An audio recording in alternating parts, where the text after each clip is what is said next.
Hi, we're Paul and Val. This is Live on the Sunshine Coast.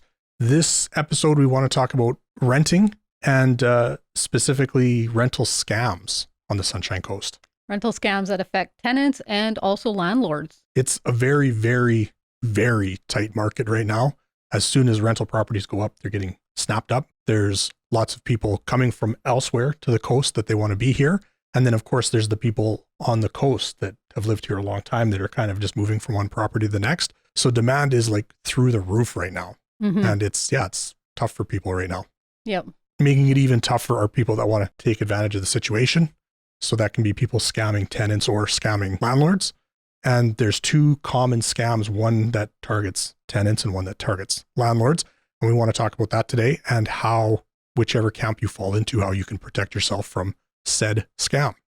But before we get started on that, remember to like the video and subscribe to the channel so you don't miss any videos that are upcoming down the road. We talk about life on the Sunshine Coast in general.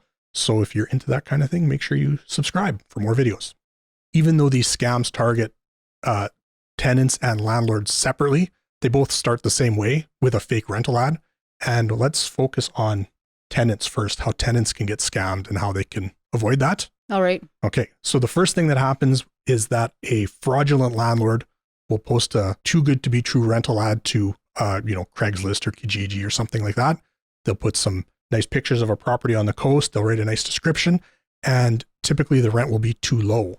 Okay. So that's a good catch. It's a good red the flag. Rent is too low. Okay. If the deal is too good to be true. Now what'll happen is you'll go and people will see that low price. They'll be enticed by it. They jump on it. That tenant reaches out to the fake landlord, and the fake landlord has some kind of a story about them being out of market, that typically it's international, that they're either a homeowner that has had to move away suddenly and they're in a bind and they need to rent the place and that's why the rent is so low, or they'll say that they're like a property manager from overseas or out of country. Okay. And that they're working for an owner to put a tenant in the property, and they're just very busy and that's why the rent is low. They just need to fill the property quickly. Okay. One of the other hallmarks of these scams is that you're never going to talk to this person. You're going to get emails. Maybe if you're lucky, you'll trade text back and forth, but it's always for sure going to start with email. And the scammer is going to try and keep you on email. They're going to want it to be written because, again, so many of these scams come from overseas. They're afraid you're going to hear an accent or that they're going to misspeak, that they're going to use slang incorrectly, and that's going to be a giveaway. So they want to keep the communication by email. Mm-hmm. So then you can protect yourself by wanting to talk in person, by for sure doing a phone call then. That's right. Yeah, you're going to want to avoid renting at sight and scene because that's the other hallmark. Okay. That you're going to be pressured into renting it. When you ask if you can see it in person, they will push you and pressure you to say it's a hot market. This is a great deal. You should really get on this property and secure it. When that happens, now you're going to say, okay, well, how do I secure this? And they're going to tell you, transfer me money for a security deposit for first month's rent, for pet deposit, any other reasonable fee they can think of. And when you send them that money, your money's gone.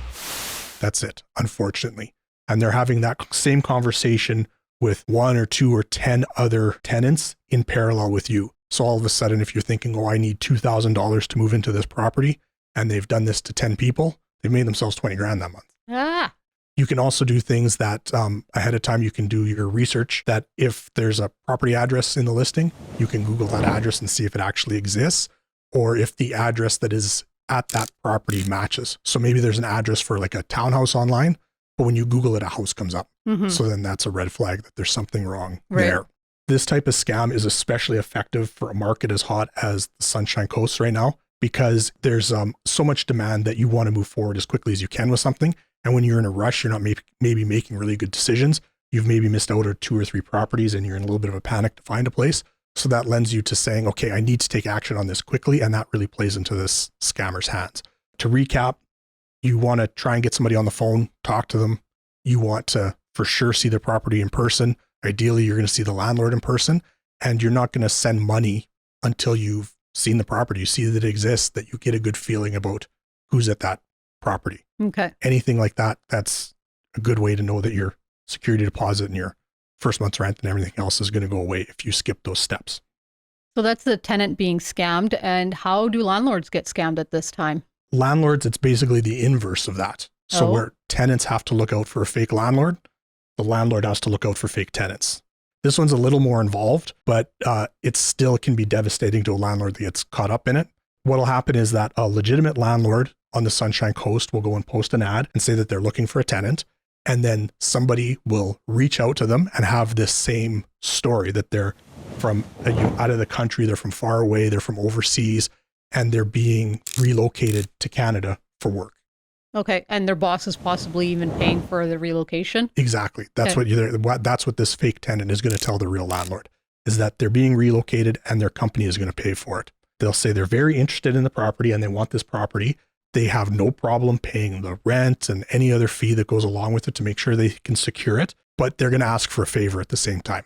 Okay. They're going to say because they're, on the other side of the world and the clock is different and they're having a hard time lining up movers or some other big expense. If it's okay with you, they'll say, I'll send you the $2,000 it is to secure the property, but along with that, I'm going to send you an extra $5,000. And if you don't mind, when you get that money in your bank account, could you take that extra money and pay it to the movers? You sound so trustworthy. I know you won't rip me off with this money. It would really help me out. There's a lot of stress right now for this. Now, people wanting to help out and be nice people, they say, sure, I can look after that. And you think, what harm can it do? Because either the person sends me the money and I've got it, it's in the bank account, or they don't. But this is a lot like bouncing a check. Okay. They'll send an e-transfer to you for far more money than you think should be there. You'll look in your account and you'll see that balance is there. You have that money now. So great. That went through. You're safe. You take out the $5,000 and you transfer that to a third party. To like the moving company. To the moving company, to whoever it is that this fake tenant has asked you to help them with. Okay. 5 days goes by. Your bank calls you and says, oh, that e-transfer didn't clear. We put the money in there when it came through, but when we went back to get it, the other side says that money doesn't exist. And we see that of that $7,000 they sent, you took $5,000 out. You owe us $5,000. Ah, so you're out $5,000. As I'm sitting here editing this video, I realized that I didn't really explain how sending money to a third party is a scam. In the scenario Val and I were just discussing, the mover that you send the $5,000 to is fake and is actually an accomplice who's in on the scam. A fake tenant sends a fake payment to a landlord and asks that landlord to send part of that fake payment to a fake third party. By the time the bank figures out that the payment is fake, the landlord has already sent real money to the fake third party, and the landlord is on the hook for that cash. I don't know if that's any clearer, but sorry for the confusion, and I hope this clears it up a little bit. I didn't know e-transfers could get cleared and then uncleared. Yeah, it's the same as writing a check. A lot of times if you have a bank account where you can accept a check, you may not have a hold for the full amount on it something like that. But the bank will tell you that if you accept a check for more than is in the account, you're on the hook for it if it doesn't clear. It's incredible to think that in 2021, you can't know within minutes whether there is or isn't money in a bank account. So it can take days for that to clear. And if you've taken that money out and sent it to a third party, you're out that money. You're just on the hook for it. End of story. Wow. Yeah. That's a big one for landlords because you're dealing with thousands of dollars. Yeah, it can be devastating one way or the other for the tenant or for the landlord. You're setting money aside, right? Right. And you're out that thousands of dollars. So yeah, it's a big deal to go missing. Yeah. All right. So how do landlords avoid being scammed? It's the same advice as for the tenant, is that this all has to happen in person. As much as we want to be helpful and help somebody else that is going through a stressful time, especially with COVID and everything going on now, we just have to remember that we have to meet in person, that we have to have phone calls with people. That is the surest way to avoid getting ripped off. Right. So phone or Zoom, that definitely you'll thin out the scammer that way because they won't do it. Those are the two most common types of rental scams out there right now. And the big takeaway is that you need to interact with somebody in person or at least via a phone call. If you're a landlord, the other major red flag is that somebody wants you to send money to a third party. That's a huge no-no. Protect yourself. Be careful. Find a home or rent your home.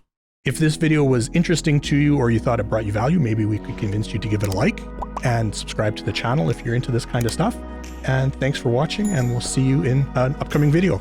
Thank you. Bye. Bye.